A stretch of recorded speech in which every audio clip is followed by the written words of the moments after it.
하나님 한 분 믿음으로 바라보고 이 예배 자리로 나오신 여러분 모두를 주님의 이름으로 환영하고 축복합니다. 오늘은 날 향한 멋진 계획이 있다. 8번째 시간이고요. 말씀의 제목은 하나님의 뜻은 언제나 분명합니다. 이 말씀의 제목을 가지고 우리를 향하신 하나님의 마음이 무엇인지 함께 살펴보도록 합니다. 여러분 혹시 이 단어 들어보셨는지요? 아만보. 아시는 분들 계세요? 아만보, 아는 만큼 보인다. 별걸 다 줄이죠. 이제 실제로 이 아만보라고 하는 제목으로 출간된 책이 상당히 있어요. 그리고 기사들도 아는 만큼 보인다라고 하는 그 헤드라인으로 기사들이 더 많이 검색이 되어집니다. 이제는 너무나 많이 들어보고 많이 사용하고 있는 관용적인 표현인지라 그냥 아만보라고 줄여도 이제는 다들 안다라고, 여러분들은 모르시긴 하는데 안다라고 이야기하는데 막상 이렇게 통용되어지는 말들이 많은 경우에는 우리가 어떻게 사용하게 되어졌는지 모를 때가 많아요. 제가 그 책 한 권을 이제 교회에 관계되어 있는 어떤 세제나 그런 것들을 확인하기 위해서 책을 받았는데 제목이 아만보라고 써 있어서 제가 좀 검색을 해봤거든요. 이 아만보라고 하는 단어가 아는 만큼 보인다라고 하는 단어가 어떻게 사용되어졌는가 살펴봤더니 전 문화재 청장이었던 유홍준 교수가 유명한 책 하나를 썼잖아요. 나의 문화유산 답사기. 그 1권의 첫 머릿말에서 이 말을 처음 사용을 했다라고 합니다. 이제 그 머릿말에서 자신의 성과 이름과 유사한 조선 정조 때의 문인이었던 유한준의 그 문구 한 구절을 가져다가 이 표현을 사용하는 거예요. 그래서 유한준의 문구는 이렇습니다. 해석을 하면 사랑하면 알게 되고 알게 되면 보이나니 그때 보이는 것은 전과 같지 않으리라. 유홍준 교수는 이제 사랑하는 것에 대해서 알기 위해서는 사랑해야 한다라고 하는 것을 말하고 있는데 이 원문을 보니까 잘 아는 것이 우선이 되어지는 거예요. 그러니까 우리가 잘 알게 되면 사랑하게 되어지고 사랑하게 되어지면 비로소 제대로 보게 되어진다. 모든 생명체는 봄을 통해서 인식을 하게 되어져요. 이걸 그냥 물리적으로 설명을 하면 어떠한 상이 우리의 망막에 와서 맺히게 되어지고 그것을 우리가 인식하는 거잖아요. 근데 인간에게 있어서 무언가를 본다라고 하는 것은 이러한 물리적인 시각적 작용이 아니라 마음의 작용일 때가 많다라는 거예요. 그래서 사람들이 같은 것을 보고도 전혀 다른 해석을 하게 되어지는 것입니다. 그런 점에서 세상은요, 그냥 있는 모습 그대로를 우리가 보게 되어지는 것이 결코 아니에요. 우리가 알고 배우고 이해하는 만큼 세상은 전혀 다르게 보이게 되어지는 것이죠. 그래서 우리가 제대로 보기 위해서는 그만큼의 시간이 필요한 거예요. 예수를 믿는다라고 하는 것, 우리가 그것을 신앙이라고 이야기하는데 신앙생활에도 마찬가지입니다. 내가 예수를 믿는다라고 말하는 것은 이제 새로운 관점을 가지고 새로운 시각을 가지고 세상을 바라본다라고 하는 것이 되어지고 이것을 좀 비유로 설명하면 우리는 이제 믿음이라고 하는 안경을 쓰고 이 세상을 보게 되어지는 것이죠. 평생 갈릴리 해변에서 고기만 잡았던 베드로와 요한이 어느 날 예수님과 조우하게 되어집니다. 근데 그들이 예수님을 처음 만나게 되어졌을 때 그들은요, 신기하게도 자신이 움켜잡고 살았던 그물과 배를 버려두고 예수를 따라 나서요. 물론 우리가 예수님 만나면 당연하지라고 생각해 보면 이 질문은 안 되는 질문이긴 한데, 근데 그러면 문제가 되는 게 뭐냐면 같은 예수를 만난 저와 여러분은 막상 우리가 움켜잡고 있는 것을 버려두고 예수님을 온전히 따르지 못하고 있는 실존적인 문제에 부딪히게 되어집니다. 예수님을 만나기 전에 베드로와 요한은요, 사실 예수님을 만난 다음에도 예수님이 구주 되신다라는 의미를 깨닫게 되어지기까지는 3년이 넘는 시간이 필요하잖아요. 예수님을 처음 만나게 되어졌을 때 베드로와 요한에게는 영혼의 강한 끌림이 있었던 것이죠.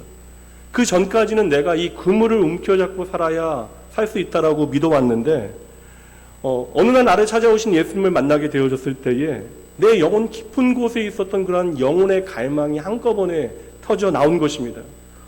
이렇게 살아서는 안 되겠구나. 베드로와 요한은 그 전까지도 예수님 만나기 전까지도 하나님에 대해서 알기는 했어요. 근데 예수님을 제대로 내 인생 가운데 만나기 전까지는 하나님의 임재를, 우리 장로님도 기도했지만 하나님의 임재를 개인적으로 제대로 경험해 보지 못한 것입니다. 그래서 내 인생은 내가 책임져야 되고 내가 그물과 배를 움켜잡고 살아야 나는 살 수 있다라고 믿어왔던 거예요. 그랬던 베드로와 요한의 인생의 변화는 바로 내 삶에서 예수님을 만나는 그 이야기로부터 출발이 되는 거예요. 우리도 마찬가지입니다. 그래서 오늘 이 자리에서 우리가 하나님 예배하고 있는데, 사실 내일까지 휴일이라 많은 분들이 또 이곳저곳으로 떠나가셨는데, 그럼에도 불구하고 우리가 주일을 맞이하게 되어지고 이 예배의 자리를 지키는 여러분들, 근데 중요한 것은 우리가 이 예배의 자리를 지키는 것도 중요하지만 오늘 예배하는 저와 여러분에게 이러한 예수님과의 진짜 만남의 이야기가 있는가, 우리가 그 이야기를 기억하고 있는가, 이것은 정말 중요한 문제예요. 우리가 예수님을 내 인생의 구주로 만나는 경험이 있어야, 그 이야기가 있어야 우리의 삶의 진짜 신앙의 이야기, 변화의 이야기가 시작되어지기 때문에 그러합니다. 그럼 여러분, 이 아침 다시 한번 여쭤볼게요. 여러분은 여러분의 인생에서 예수님을 참으로 만나셨습니까? 그렇다면 여러분, 여러분의 그 만남의 이야기가 오늘 여러분의 삶에 어떠한 변화의 구체적인 모양으로 나타나고 있는가를 오늘 말씀을 통해서 한번 점검해 보셔야 돼요.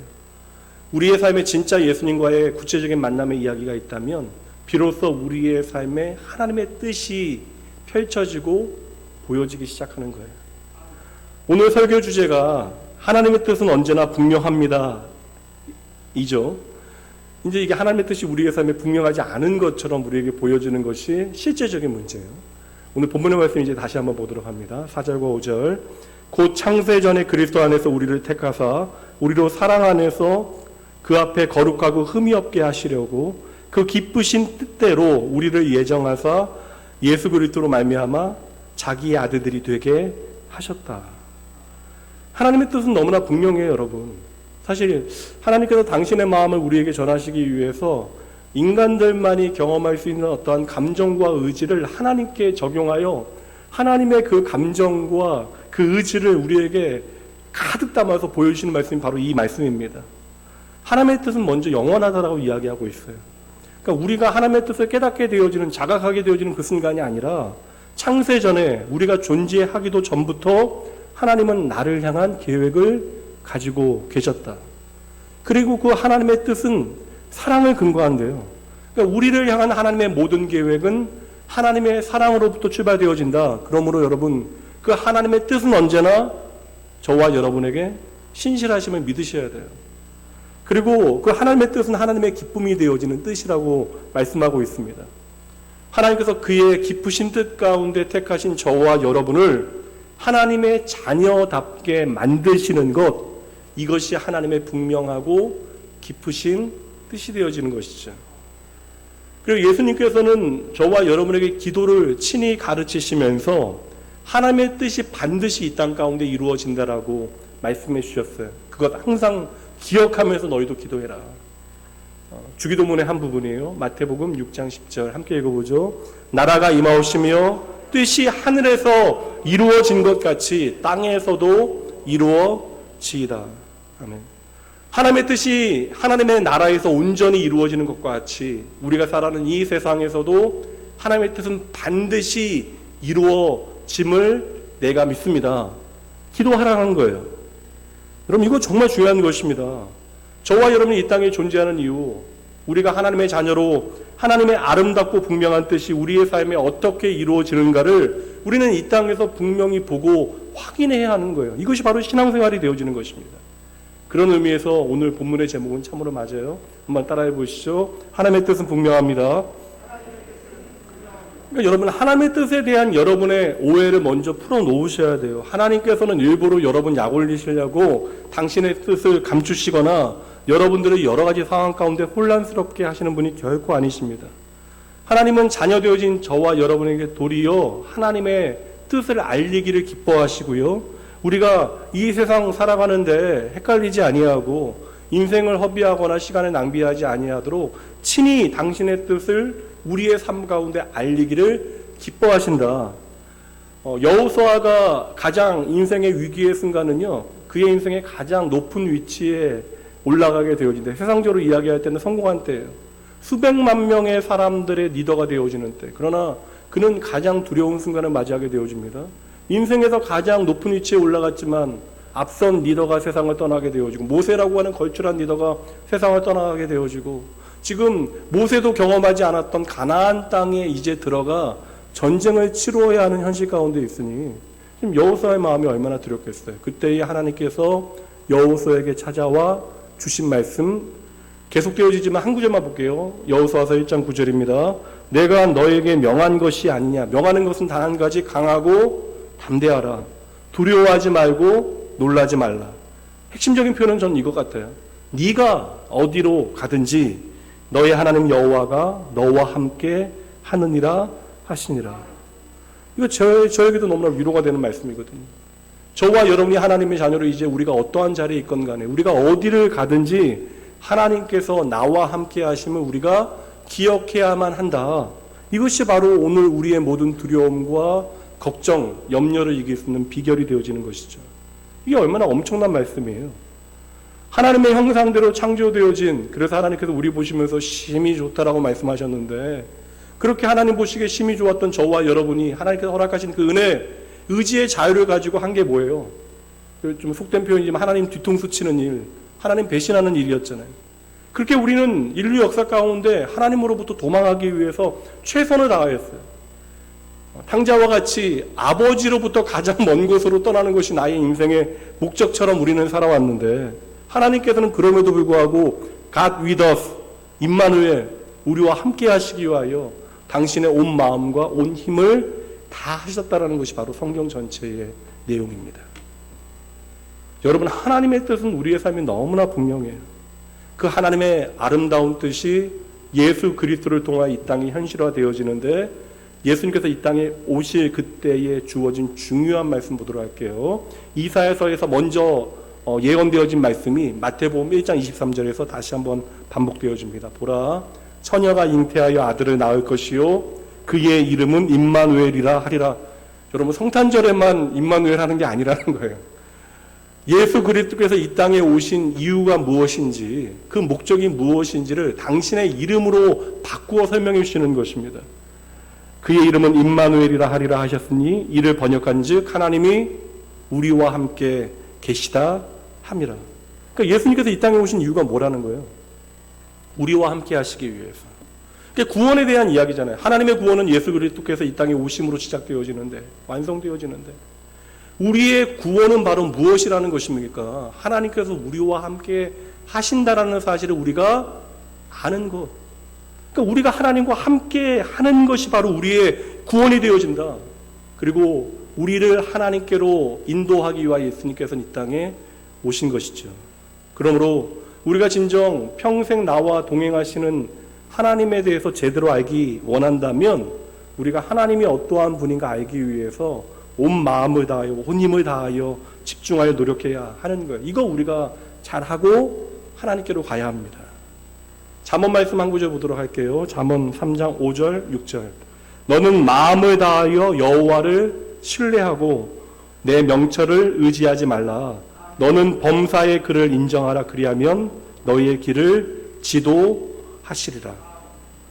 마음을 다하여 하나님을 신뢰하는 거, 이게 믿음이잖아요, 여러분. 마음을 다하여 하나님을 의지하는 거, 그리고 범사의 모든 일에 하나님을 인정하는 것, 이것이 무엇인지 다음 말씀에서 구체적으로 한 가지를 보여주고 있어요. 다음 말씀 7절. 스스로 지혜롭게 여기지 말라. 스스로 지혜롭게 여기지 말라. 하나님은 우리가 젊든지 나이가 들었든지 마음을 다하여 하나님을 알기를 원하신다라는 거예요. 처음에 제가 설교를 열면서 소개해드린 단어 아만보, 아는 만큼 보인다. 유한전의 말대로 이야기하면 사랑하면 알게 되고 알게 되면 보이나니 그때 보이는 것은 전과 같지 아니하다. 우리가 하나님을 만나 하나님을 알게 되어지고 그의 사랑 안에 거하게 되어지면 그때로부터 우리가 보는 세상은 우리의 삶에 전혀 다른 의미가 되어져야 한다는 거예요. 여러분, 이것이 바로 예수를 믿는 것입니다. 근데 문제는 교회 안에 많은 교인들이 막상 이 일에 실패한다는 것이죠. 내가 언제든지 이제 하나님 앞에 나아갈 수 있다는, 내가 예수님을 통하여 언제든지 하나님 앞에 나아갈 수 있다는 사실. 두 번째, 하나님은 언제든지 우리가 하나님 앞에 나아가면 언제나 좋은 대답, 바른 대답을 주신다는 확신이, 그 믿음이 우리에게 부족한 거예요. 이게 문제입니다. 그래서 우리는 하나님을 온 마음 다하여 신뢰하고 전심으로 하나님을 의지하기보다 내 지혜야, 내 손에 있는 자원을 의지하게 되어지는 거예요. 막상 우리가 오랫동안 교회 생활 해오기는 하는데 하나님 앞에 나아가서 묻고 답을 얻는 것이 우리에게는 너무나 낯설고 어색한 일이 되어지는 거예요. 하나님 앞에 나아가 묻고 대답을 얻는 일을 제대로 배우지 못한 것이죠. 그러니까 생각해 보니까 우리가 우리의 인생 가운데 하나님 앞에 제대로 나아가 본 적이 없고 진실되게 하나님 의지해 본 적 없고 내 삶을 오롯이 하나님 앞에 맡겨드린 경험이 별로 없습니다. 그 결과가 잠언 3장 7절 다시 보여주세요.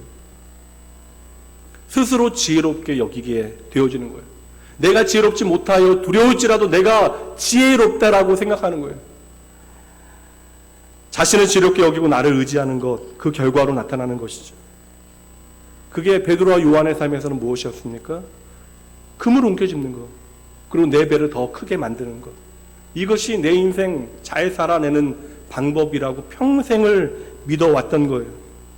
우리가 교회 울타리 안에서 꽤 오랜 시간을 보내고 있음에도 불구하고 우리가 정말 마음을 다하고 정성을 다하고 뜻을 다하여 하나님을 찾고 구하는 일에 열심을 내어본 기억이 별로 없어요. 그래서 우리가 이제 교회를 오래 다니면서 들은 얘기는 많으니까 내가 머리가 자라서 하나님을 잘 알고 있다, 우리가 착각하게 되어지는 것이죠. 그래서 여러분, 처음에도 말씀드렸지만 아는 만큼 보인다. 우리가 참으로 하나님을 만나 하나님을 알게 되어지고 배우게 되어지고 사랑하게 되어질 때 비로소 여러분 우리는 제대로 보게 되어지는 거예요. 이러한 신앙의 과정이 우리 안에 깊어지지 않으면 우리의 인생은 어느 순간으로부터 허무해지는 거예요. 허망해지는 것입니다. 내가 하나님을 제대로 알지 못하니까 세상에서의 내 인생이, 그러니까 내가 잘 나가고 성공하고 뭐 어렵고 그런 거 상관없이 어느 순간 그렇게 허무해지는 것이죠. 오늘은 믿음을 이렇게 한번 정의해 보도록 할게요. 따라해 보시죠. 참된 만족은 하나님으로부터만 납니다.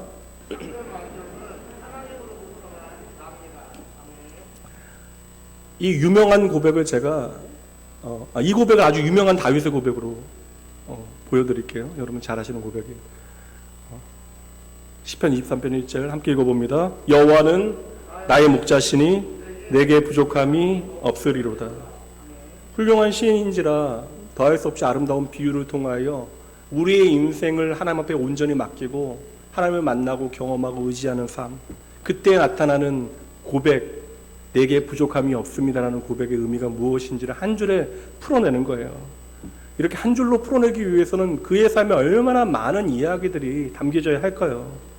우리가 이러한 고백 이 땅 가운데 배우고 알고 깨닫고 제대로 깊이 고백하기 위해서 오늘도 우리는 존재하는 것입니다. 우리가 다들 하나님 믿는다라는 고백 가운데 물론 이 자리에 가족 때문에 이런저런 이유로 끌려 나오신 분들도 계시겠지만 우리가 믿음 때문에 이 자리에 나와 있잖아요. 근데 우리가 하나님 앞에 믿는다라는 고백을 가지고 이 자리에 나와 있지만 막상 하나님만으로 만족하는 삶이 무엇인지를 우리가 배우지 못했으니 우리는 그냥 세상에 부는 바람 다 맞이하면서 바람이 나는 겨와 같이 갈팡질팡 열매가 없는 삶을 살아가게 되어지는 것이죠. 다시 한번 말씀드립니다, 여러분. 우리의 삶의 참된 만족은 하나님께로부터만 주어지는 거예요. 이 말을 밖으로 이제 바꿔서 이야기하자면 이 말은 하나님 이외의 것으로는 결코 우리의 삶에 만족이 없다는 것입니다. 여러분, 우리의 존재의 의미를 아셔야 돼요. 저와 여러분은 하나님과 함께 함으로 만족함을 누리는 존재로 창조되어졌다는 거예요. 하나님은 우리가 하나님과 함께 할 때 참된 만족과 안식을 누리는 존재로 창조하셨는데 이 하나님의 창조의 그 원리와 목적을 우리가 놓쳐버린 거예요. 그러니까 여러분, 우리의 삶에 하나님의 그 임마누엘을 우리가 놓치게 되어지는 순간으로부터 우리가 이 세상 가운데 아무리 성공하고 돈을 많이 벌고 내 자식 잘 된다 할지라도 결국 우리는 이 땅 가운데 참된 평안, 만족을 누리지 못하는 거예요. 여러분, 이제 이 말씀이 선명하게 여러분의 귀에 들리셔야 합니다. 시편 107편 9절 말씀입니다. 함께 읽습니다. 그가 사모하는 영혼에게 만족을 주시며 줄인 영혼에게 좋은 것으로 채워주심이로다. 아멘. 여러분, 우리가 오늘 하나님을 향하여 알고자 하는 열망만 있어도 하나님은 하나님 당신을 우리에게 풍성하게 알려주시겠대요. 우리의 줄인 영혼의 그 갈망을 하나님께서 넉넉하게 채워주시겠다라고 말씀하시는 것입니다. 그러니까 문제는 뭐예요? 우리가 도무지 하나님 앞으로 나아가지 않는 것, 하나님만으로 만족하려고 하는 열망이 없는 것이 오늘 우리의 문제가 되어지는 것이죠. 우리가 계속해서 하나님의 뜻에 대해서 나누고 있어요. 하나님의 뜻을 편협하게 바라보거나 하나님의 뜻을 오해하는 일들에 대해서 제가 지난 여러 번의 시간을 통해서 설명드리고 아마 다음 주로 이 주제의 설교는 마무리되어질 것 같습니다. 계속해서 말씀드립니다. 하나님의 인도하심이라고 하는 것은 우리의 삶에서 yes or no 하는 답을 찾아내는 것이 아니에요. 이 일을 하는데 하나님 내가 가야 합니까 말아야 합니까? 이 답을 찾는 것이 목적이 아니라는 거예요. 물론 우리가 우리의 삶의 모든 일들에 대해서 하나님 앞에 말씀드리고 하나님의 지혜를 구하는 것은 필요한 일, 그러나 하나님의 인도하심의 핵심은 우리가 날마다 더 하나님 앞으로 가까이 나아가는 것, 더 가까이 나아가는 것이 핵심. 그래서 앞에 나눈 대로 여러분, 하나님이 임마누엘 하시니 우리의 삶에 임마누엘 하신 하나님을 풍성하게 경험해내는 것이 가장 중요한 거예요. 이 하나님 경험이 우리의 삶에 빈약하면 우리의 참된 만족도 가난하게 되어지는 거예요. 그러니 내가 꼭 오늘 궁지에 몰려있거나 지혜가 부족하거나 중요한 결정을 내려야 할 때, 답을 몰라야 할 때만, 모를 때에만 우리가 하나님의 뜻을 구하고 그것이 우리에게 필요한 것이 아니라고요. 에덴 동산에서 아담이 실패한 이유가 무엇입니까? 광야에서 이스라엘 백성들이 놀라운 하나님의 그 구원의 은혜를 경험하고 계속해서 실패했던 이유가 무엇이에요? 심지어 하나님께서 멱살 잡고 가나안 땅까지 들어가게 하셨는데 약속의 땅에서 하나님의 백성이라고 하는 이름을 가지고 계속해서 실패했던 이유가 뭐예요? 회색빛 그러한 불신앙의 경계에 서서 하나님 바라보지 못하고 가나안 땅에 하나님 없는 사람들을 끊임없이 바라보고 부러워했던 이유가 무엇입니까? 그 모든 실패의 이유는 단 한 가지, 내 삶에 동행하시는 하나님 놓쳐버리고 눈앞에 있는 문제에 온통 나의 마음을 빼앗겨 버린 거예요. 그래서 하나님 답해주세요. 하나님 예스입니까? 노입니까? 당장 내 삶에 하나님께서 답이 없으신 것처럼 여겨지면 그 하나님의 침묵을 하나님의 배신인 것처럼 오해하고 세상의 다른 것에서 우리는 답을 찾으려 했던 것이죠. 만약에 여러분, 우리의 인생의 결론이 이 땅이 마지막이면 우리는 끊임없이 이 땅에서 잘 되는 방법을 하나님 앞에 구해야 돼요. 그러나 여러분 아니에요. 우리의 결론은 이제 이 땅이 전부가 아닙니다. 이 땅에 존재하는 생명 가운데 죽음에 대해서 사유할 수 있는 존재는 인간밖에 없어요. 죽음에 대해서 생각하는 생명체는 인간밖에 없습니다. 하나님의 형상대로 창조되어진 영혼이 있는 인간만이 유일하게 죽음에 대해서 생각하고 영혼의 가치에 대해서 배우게 되어지는 것이죠. 그런데 세상은 도무지 죽음 이후의 삶에 대한 답을 주지 못하니까 세상에서는 할 수 있는 최선이요, 끝까지 가능하면 죽음의 문제를 외면하는 거예요. 그것을 피해보려고 발버둥 치는 것입니다. 그러나 이제 우리는 예수 그리스도 안에서 이 죽음에 대한 답을 찾았잖아요. 성경에서 가장 유명한 구절 보도록 할게요. 요한복음 3장 15절 16절입니다. 이는 저를 믿는 자마다 영생을 얻게 하려 하심이라. 다시 반복됩니다. 하나님이 세상을 이처럼 사랑하사 독생자를 주셨으니 이는 저를 믿는 자마다 멸망치 않고 영생을 얻게 하려 하심이라. 이제 저와 여러분은 예수 안에서 길을 찾은 거예요. 베드로와 요한과 같이 내가 움켜잡고 있었던 그물과 배를 버려둘 수 있는 분명한 이유가 예수님 때문에 이제 내 안에 있어야 한다는 것입니다. 이게 바로 예수님을 만난 증거가 되는 거예요. 여러분, 이 자리에 걱정 없는 사람 어디 있겠어요? 당장 오늘이 걱정이고 내일이 염려가 됩니다. 세상 변화하고 막 요새 요동치는 뭐 여러 가지 뭐 상황들, 이게 뭐 여러분들도 걱정이지만 뭐 교회를 책임지고 있는 저도 걱정이에요. 연약한 인생과 육체의 한계를 가지고 있는 뭐 우리는 그럴 수밖에 없죠. 주님께서도 그래서 우리가 그럴 수밖에 없다는 사실을 내가 안다라고 말씀해 주시는 겁니다. 마태복음 6장 31절과 32절 말씀 볼게요. 그러므로 염려하여 이르기를 무엇을 먹을까 무엇을 마실까 무엇을 입을까 하지 말라. 그럴 수 있다라는 거예요. 우리가 32절 이는 다 이방인들이 구하는 것이라, 하나님 없는 사람들이 구하는 것이라, 너희 하늘 아버지께서 이 모든 것이 너희에게 있어야 할 줄을 아시느니라. 오늘을 염려해야 되고 내일이 걱정돼서 막연한 두려움 가운데 살아가야 되는 우리에게 하나님께서 하시는 말씀은 그냥 내가 안다. 내가 다 안다. 내가 너를 안다. 그리고 현실에 대한 모든 걱정을 필요에 따라 하나님께서 책임지실 것이라고 약속해 주신 다음에 중요한 것은 이러한 것들이 너희에게 있어야 될 것을 내가 아니까 너희도 너무나 이것에 매여 염려하지 말고 이제 내가 너희에게 일러주는 이 존재의 방향 놓치지 말고 살아야 한다. 이게 바로 유명한 다음 말씀이에요. 마태복음 6장 33절 그런즉 너희는 먼저 그의 나라와 그의 의를 구하라. 그리하면 이 모든 것을 너희에게 더하시리라. 우리는 이 모든 것을 왜냐하면 염려하는 우리는 오늘을 염려하고 내일을 걱정하는 저와 여러분 이 모든 것을 마지막에 나오는 이 모든 것을 너희에게 더하시리라 이 말씀에만 위로받고 격려받는데 사실 여러분 이 모든 것을 더하신다라고 하는 말씀에만 집중하게 되어지면 우리는 또다시 먹고 마시는 문제로 또 어느 순간 염려하게 되어질 거예요. 핵심은요 그 앞에 있는 말씀이에요. 무엇입니까? 너희는 먼저 그의 나라와 그의 의를 구하라. 이거 여러분 정말 엄청난 말씀이거든요. 너희는 먼저 그의 나라를 구하라. 우리는 하나님을 떠났어요, 여러분. 하나님의 나라를 바라볼 수도 없고 하나님의 나라를 구할 수 없는 존재입니다. 이것은 여러분 추구하라는 의미가 아니에요. 하나님의 나라를 너희들이 열심히 추구하고 찾아내라가 아닙니다. 이 말씀이 바로 이 땅에 예수님께서 오신 이유. 우리가 이제 하나님의 나라를 구할 수 있는 존재가 되어졌다.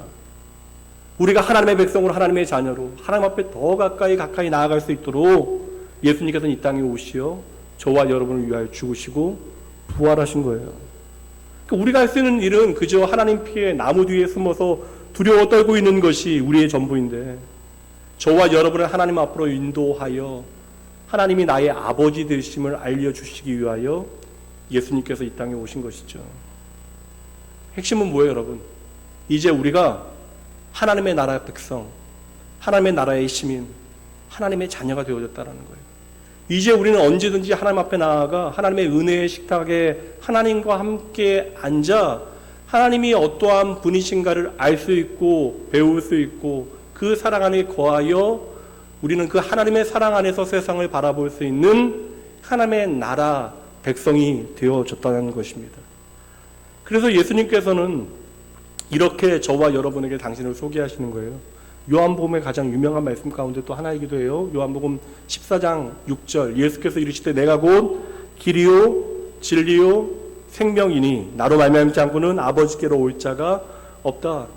여러분 이제 우리가 예수님만 통해서 예수님만 계시면 언제든지 이 말씀은 안 돼 너희는 그게 아니잖아요. 예수님만 계시면 우리는 언제든지 하나님 앞으로 나아갈 수 있다는 거예요. 그래서 예수님께서는 내가 곧 길이요 진리요 생명이다라고 선언하시는 것입니다. 이제 여러분의 인생에 예수님께서 나의 길, 나의 진리, 나의 생명 되심을 여러분 믿으세요? 예수님이 여러분의 인생에 진짜 길과 진리, 생명 되십니까? 그럼 여러분 이거 믿으신다면 여러분 길은 어떻게 해야 돼요? 걸어야죠. 걸으셔야죠.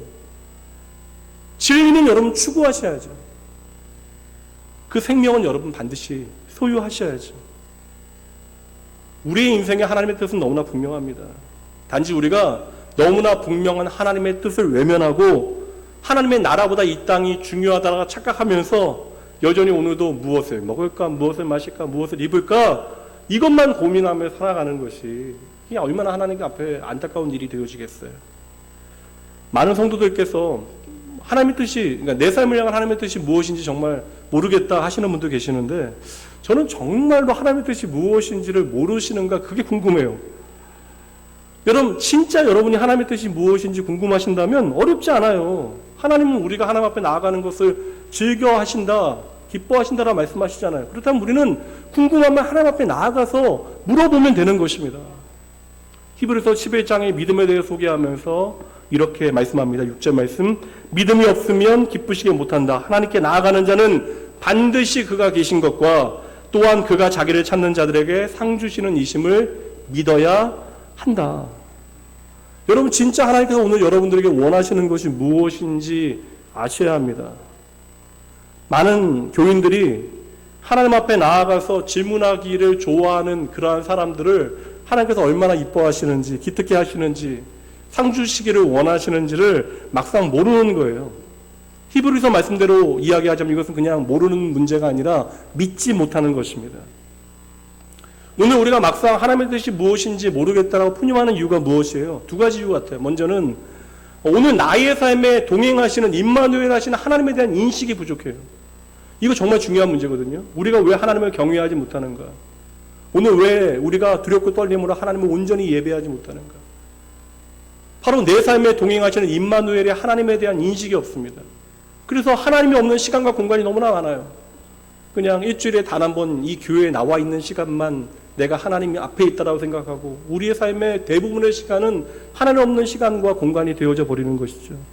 그 내가 하나님의 뜻을 모르겠다라고 푸념하는 첫 번째 이유는 오늘 내 삶에 동행하시는 임마누엘의 하나님에 대한 인식이 부족한 것이고, 두 번째는 내 삶이 구체적으로 진지하게 하나님 앞에 나아가 여쭈어 본 경험이 없는 거예요. 경험이.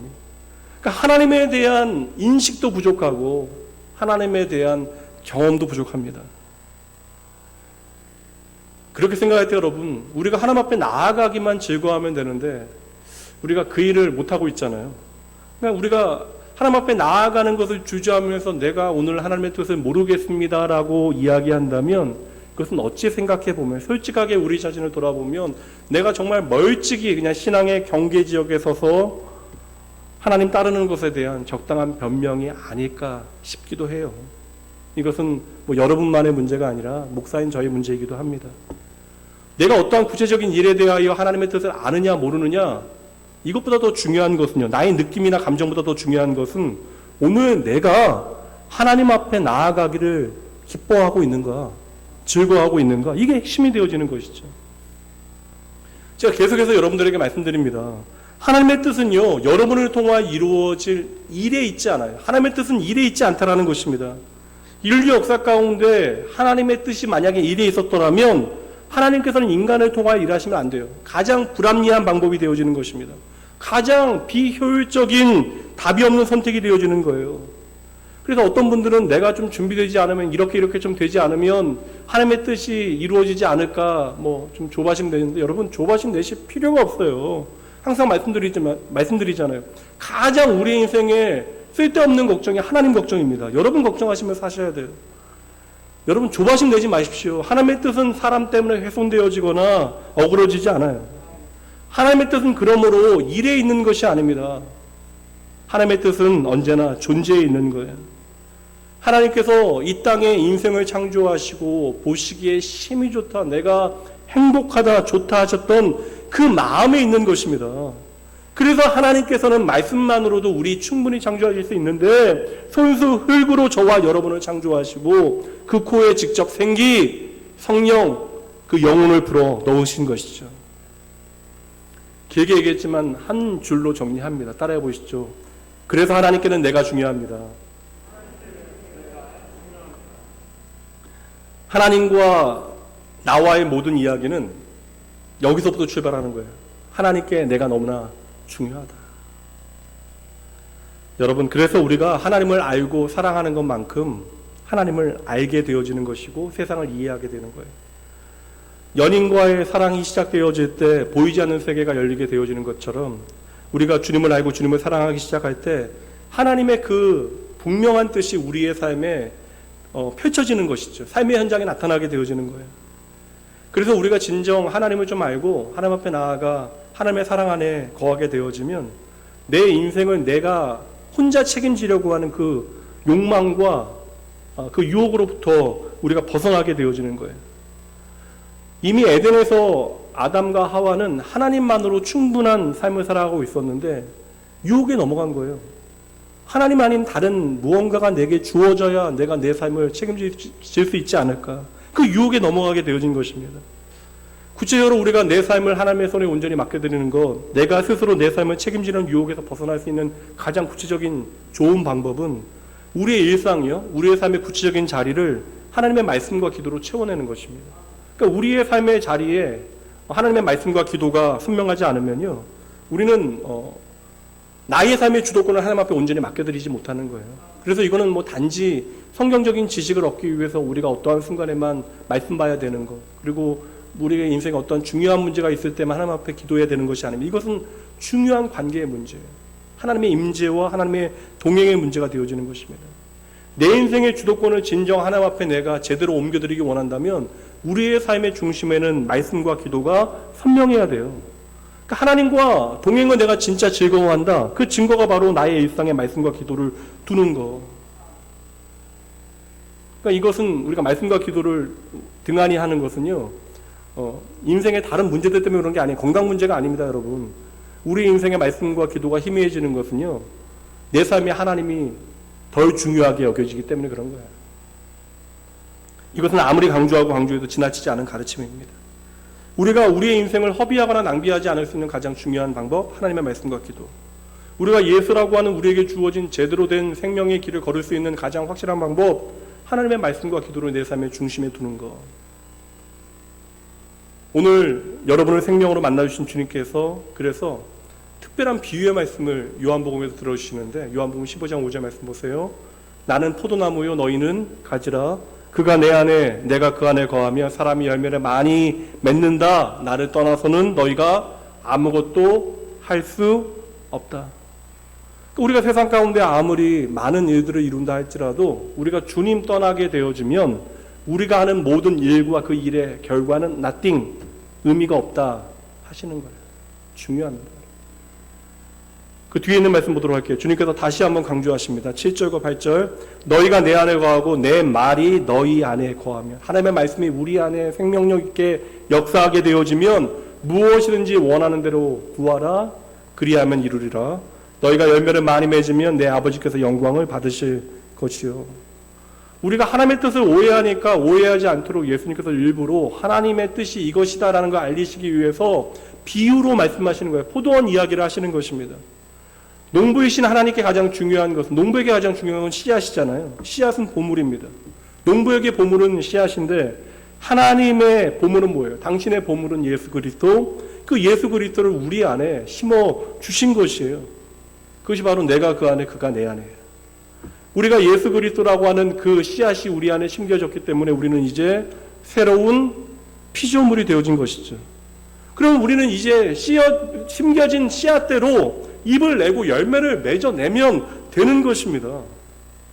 예수님께서 내 안에 씨로 뿌려지시고 자라나고 열매 맺게 되어지는 그 모든 이야기를 바울 사도는 성령의 열매를 우리에게 소개를 해요.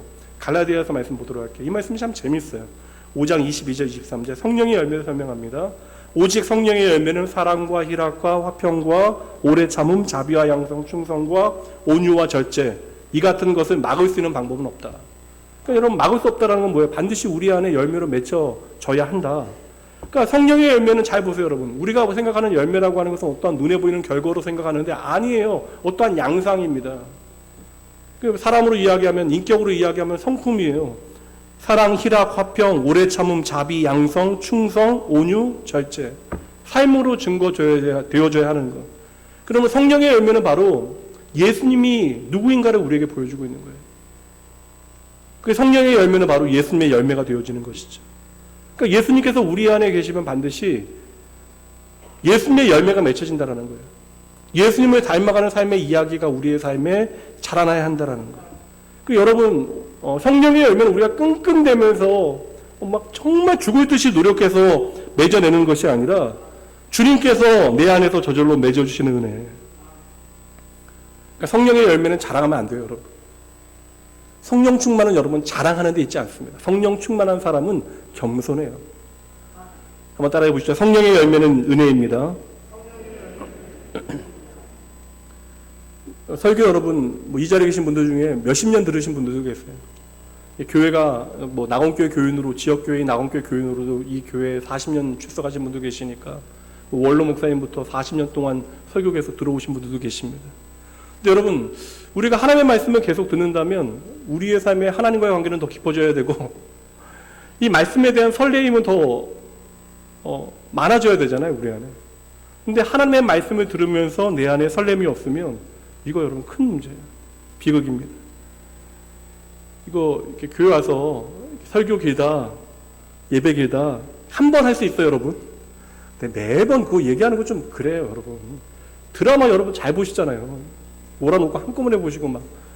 청년들 보면 16편을 한꺼번에 하루에 봤다라고 하는 애들도 있는데, 우리가 취미생활 한다면 골프 친다고 막 4-5시간 아무렇지도 않게, 또 내가 좋아하는 취미 위해서 몇 시간 쓰는 거 아무렇지도 않은데, 우리가 하나님 앞에 나와서 말씀 듣는 거, 그거 40분, 50분 너무나 힘겨워서 맨날 말씀, 평생 여러분 설교기다, 예배기다 그거 하시다가 하나님 나라 가면, 이거 여러분, 좀 슬픈 이야기예요. 교회에 오래 다니면서도 여러분, 하나님의 뜻이 우리의 삶에 현실화되어지는 것을 눈으로 확인하지 않고, 내가 좋은 대로만 신앙생활 하시는 분들 계세요. 나 좋은 대로만 신앙생활 하시는 분들. 여러분, 성경이 우리 안에 말씀하시는 하나님의 살아있는 메시지로 우리의 귀에 들려지지 않으면요, 우리는 우리의 삶에서 하나님의 뜻을 제대로 발견하지 못하게 되어지는 것입니다. 하나님께서 확성기를 가지고 우리에게 말씀하셔도 우리는 하나님의 음성 외면하게 되어지는 거예요. 예수를 믿고 난 다음에도 수많은 가능성 가운데 우리는 선택을 하게 되어집니다. 어떤 선택은 좋은 선택, 우리의 보기에, 어떤 선택은 그 결과가 나쁜 선택일 수도 있어요. 그리고 실상 여러분, 목사인 저도 어떤 선택이 좋은 선택인지 몰라요. 그리고 제가 정말 좋은 선택이라고 믿었는데 그 결과가 생각보다는 좋지 않은 결과가 나타났던 그런 선택들도 있었습니다. 그러니까 우리는 몰라요. 근데 여러분 믿으셔야 돼요. 우리의 인생의 좋은 날, 나쁜 날, 그 모든 시간 안에 하나님께서는 우리의 인생의 중요한 터닝 포인트들을 만들어 놓으셨다는 것입니다. 그래서 하나님께서는 우리의 인생의 과정이 소중한 것이고, 우리의 인생을 살아가면서 우리는 그 하나님께서 우리의 인생에 만들어 놓은 그 전환점을 보물찾기와 같이 찾아야 하는 것이죠. 보물찾기는 찾으라고 있는 거잖아요, 여러분. 보물찾기 하는 아이들은 얼마나 설레임으로 보물을 찾아 나섭니까? 우리 인생의 과정이 바로 그런 설레이는 과정이 되어져야 한다는 것이죠. 그래서 예수를 믿는다라고 하는 것은 어떤 한 지점으로 결정되는 것이 아니라 우리의 인생이 새로워지는 경험이 우리의 인생 내내 계속 되어져야 하는 거예요. 고린도후서에서 바울 사도가 이렇게 설명합니다. 고린도후서 5장 17절, 그런즉 누구든지 그리스도 안에 있으면 뭐라고요? 새로운 피조물이라. 이전 것은 지나갔으니 보라 새 것이 되었다. 이 보라라고 하는 단어는 짠이라고 하는 표현이에요. 짠. 봐라, 짠. 이제 너희들이 새로워졌다. 예수를 만나게 되어질 때 우리의 인생이 새로워지는 것을 우리가 보게 되어진다는 거예요. 영국의 낭만파 시인인 G.G. 바이런이 인문학 전공하면서 이제 종교학도 같이 전공을 했어요. 그래서 종교학 시험을 볼 때 캠브리지 대학에서 시험을 볼 때 시험 문제가 그 일화가 유명하거든요. 시험 문제가 가나의 혼인잔치 문제가 나왔어요. 그러니까 물로 포도주를 만든 예수의 기적을 철학적이고 신학적인 관점에서 논하라, 해석하라 하는 문제가 나온 거예요. 당연히 뭐 대학원 과정이니까 길게 뭐 많이 쓰면 많이 쓸수록 좋죠. 제가 그 외국에서 공부할 때도 이제 아무래도 언어가 힘드니까 저는 드립다 외우고, 외국인들이 한 장 쓸 때 저는 2장, 3장 써놓고 나왔거든요. 무조건. 그냥 책 내용이라도 막 쓰고 나왔어요. 교수님 그렇게라도 감동시키려고. 많이 써야 되는데, 이 바이런은요, 물이 포도주가 되어진 사건을, 종교, 철학적인 관점에서 논하라라고 하는 질문에 단 한 줄만 적어놓고 나왔습니다. 물이 그 주인을 만나니 얼굴이 붉어졌더라. 야, 이거 너무 멋진 해석이죠. 이런 좀 통찰력이 있으면 제가 설교 짧게 해도 되는데, 여러분, 우리의 인생이 진짜 주인을 만나면 우리의 인생이 변화되어지는 것이 마땅한 순리입니다. 우리가 예수를 만나면 우리의 인생이 변하는 것이 순리인데, 우리가 안 변하겠다고 그냥 발버둥 치니까 우리의 삶이 영리가 되어지는 것이죠. 오해하지 마세요, 여러분. 성경은 하나님에 대한 이야기가 아닙니다. 성경은 하나님에 대한 이야기이면서 더 정확하게는 하나님을 알아가는 인간의 이야기, 바로 저와 여러분의 이야기, 하나님과 우리의 만남의 이야기예요. 그래서 성경에 있는 모든 이야기는 활자로 존재하는 것이 아니라 오늘 여러분의 삶 가운데 살아 움직여야 하는 것이죠. 신앙이라고 하는 것은 결국 여러분 말에 있는 것이 아닙니다. 그래서 저는 그냥 말하는 것은 적당히만 들어요. 아무리 멋진 말해도 감동받지 않아요, 사실은. 얼마나 멋진 말들 많이 들었겠습니까? 신앙은 말에 있는 것이 아니라 여러분의 삶의 방식으로 증거되어지는 것이에요. 교회가 핍박이 시작되어질 때에 예수를 제대로 만나 변화되어진 베드로 사도가 정말 멋진 이야기를 해요. 이제 고난 가운데 있는 흩어진 그리스도인들에게 격려하며 이러한 권면을 나눕니다. 베드로전서 3장 15절, 너희 마음에 그리스도를 주로 삼아 거룩하게 하고 너희 속에 있는 소망에 관한 이유를 묻는 자들에게는 대답할 것을 항상 준비하되 온유와 두려움으로 하고.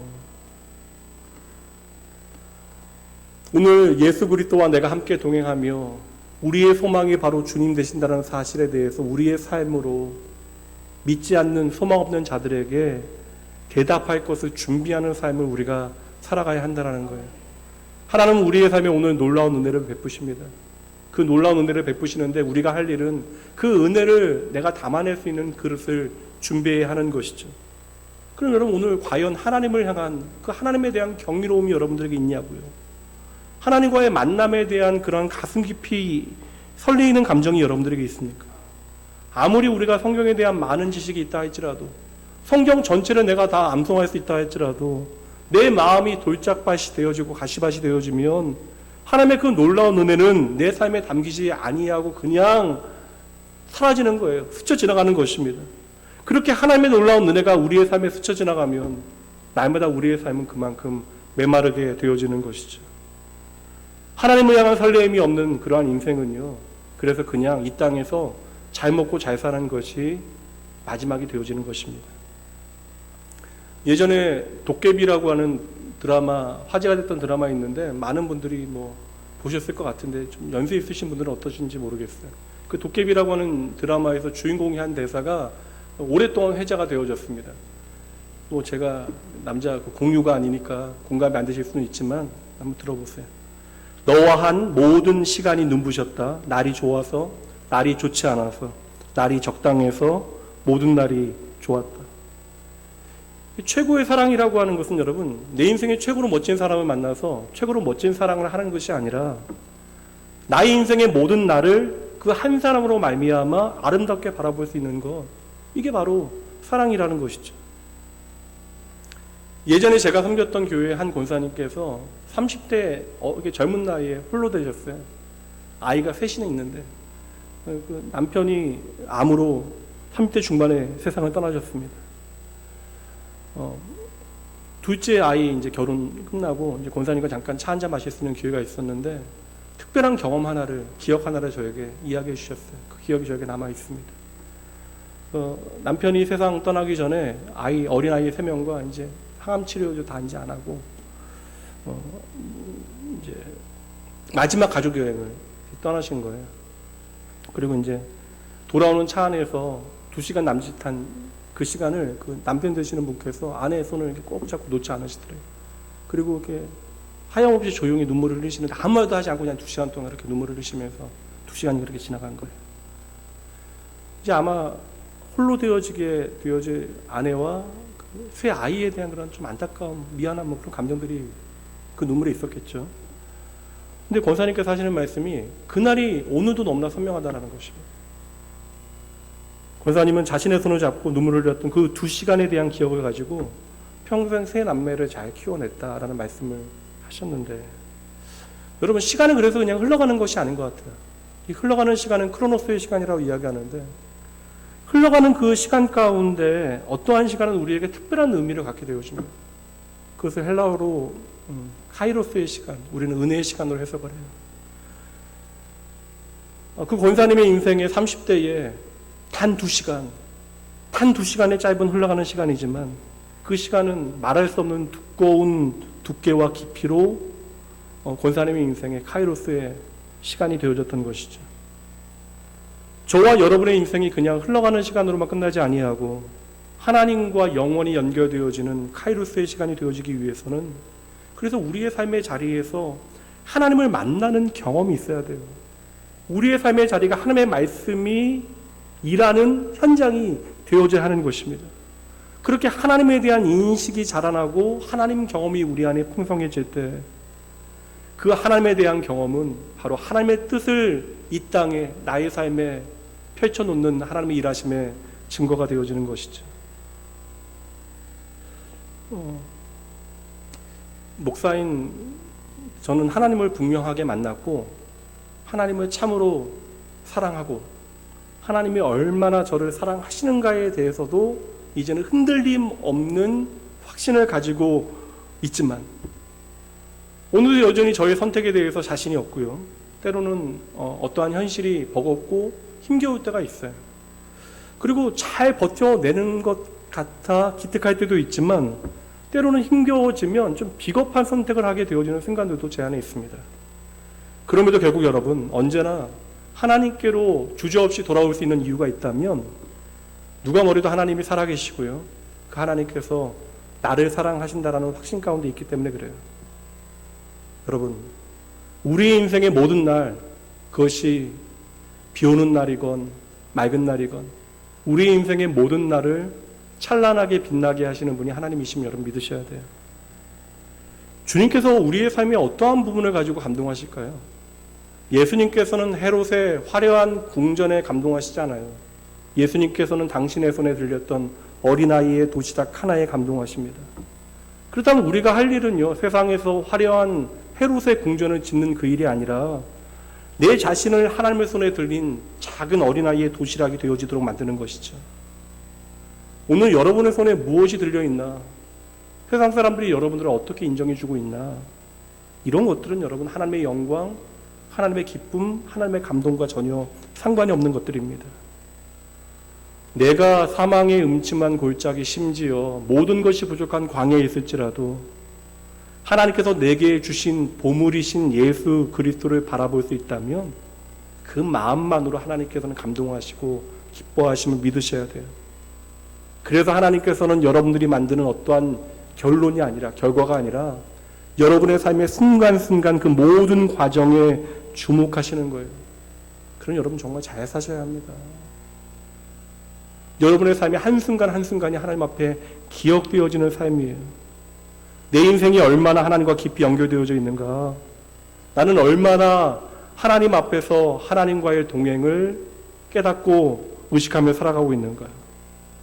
우리가 다양한 선택을 할 수 있어요, 여러분. 같은 선택의 가능성 앞에서도 전혀 다른 선택을 할 수 있습니다. 우리가 어떠한 선택과 결정을 하느냐, 이건 중요한 문제가 아닌 것 같아요.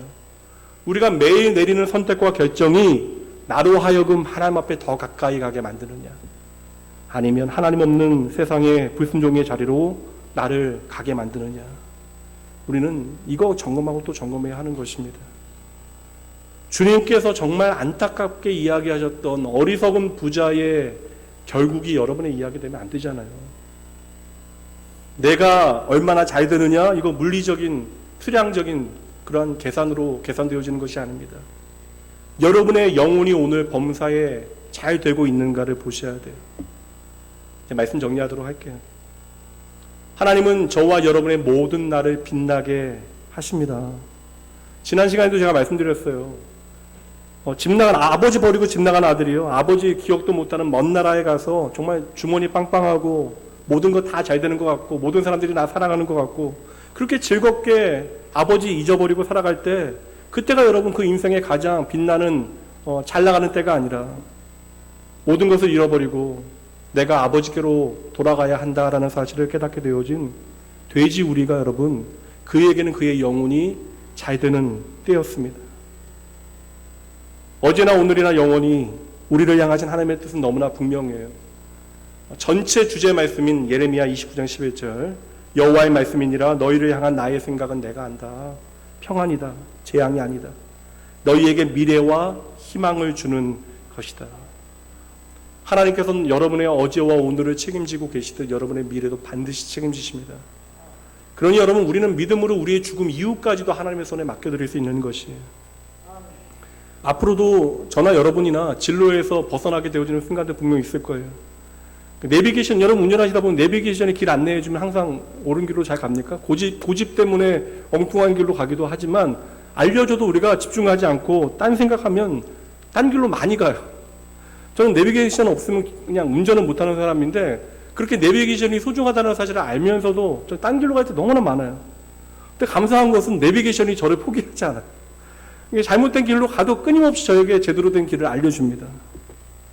우리가 알면서도 하나님의 뜻과 다른 그릇된 길을 갈 수 있어요. 물론 그렇게 허비하는 시간이 아깝기는 하죠. 그래 여러분, 우리가 아무리 잘못된 길을 간다 할지라도 하나님은 당신의 뜻을, 저와 여러분을 향한 그 신실하신 뜻을 결코 바꾸지 아니하십니다. 여러분이 의도적으로 악의를 가지고 못된 생각으로 잘못된 방향으로 가서 내가 하나님과 상관없는 그러한 나의 삶을 이 땅에서 살아간다 할지라도 여러분은 단 한순간도 하나님의 뜻에서 벗어난 순간이 없다라는 것이에요. 때로는 내가 잘못된 선택으로 어떠한 책임을 져야 되는 순간들이 있죠. 그렇게 내 인생 끝장난 것처럼 여겨질 때에도 여러분 끝장나지 않았다고요? 아닙니다. 여러분의 착각이에요. 하나님은 단 한순간도 여러분의 인생에 관여하지 않으신 순간이 없어요. 하나님께서 여러분의 인생을 관여하신다면 언제든지 여러분에게는 내일이 있습니다. 소망이 있는 거예요. 이 하나님 믿으셔야 합니다. 그리고 여러분, 여러분의 삶의 자리에서 여러분의 인생의 구체적인 이야기들을 하나님 앞에 맡겨드리셔야 돼요. 우리가 진정 나의 삶을 하나님의 손에 맡겨드리면 우리의 삶은 그때로부터 그 어디나 하늘나라 되어지는 거예요. 하나님께서 여러분을 붙들고 계시면 여러분 믿으시죠? 하나님께서 여러분의 인생을 붙들고 계시는 한 여러분의 인생의 모든 선택은 하나님 때문에 정답이 되어질 것입니다. 여러분의 평생이 그저 이 세상에서 잘 먹고 잘 사는 것으로 만족하지 아니하고 하나님의 말씀이 여러분의 삶이 현실화되어지는, 그리하여 하나님의 그 동행이 여러분의 삶의 자리와 만나고 연결되어져서 하나님의 그 아름다운 뜻이 여러분의 삶을 참으로 빛나게 하는, 하나님 보시기에 참으로 심히 아름다운 인생, 여러분의 인생 되어지길 주님의 이름으로 축복하고 응원합니다. 잠시 기도하죠.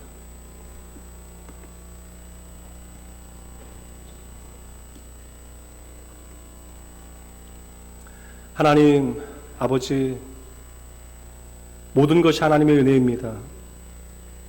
저희의 삶의 이 고백이 진실로 깊어지게 하여 주시옵소서. 아름다운 결실의 계절에 하나님을 향한 감사로 저희의 삶을 채우게 하시옵소서.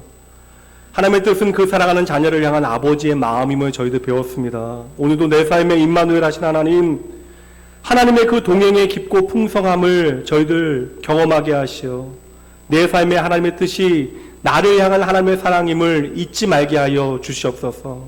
아버지, 세상의 허망한 것에 마음 빼앗겨 그 세상의 그릇된 것으로 나의 상실한 마음을 채우려고 했던 저희들의 어리석음을 이 시간 회개합니다. 저희를 하나님과 함께 영원히 살아갈 수 있는 존재로 불러주신 그 놀라운 은혜 기억하며 하나님 안에 거하게 하시고 하나님 안에서 온전한 만족을 누리게 하여 주시옵소서.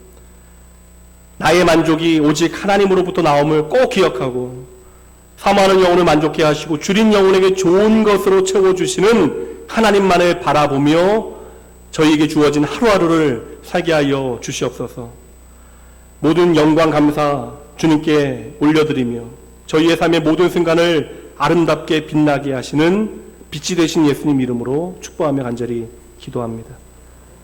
아멘. 잠시 여러분 헌금 봉헌할 터인데 기도하시죠. 하나님은 말씀하시고요. 이 시간 하나님 여러분의 고백을 듣기 원하실 것 같아요.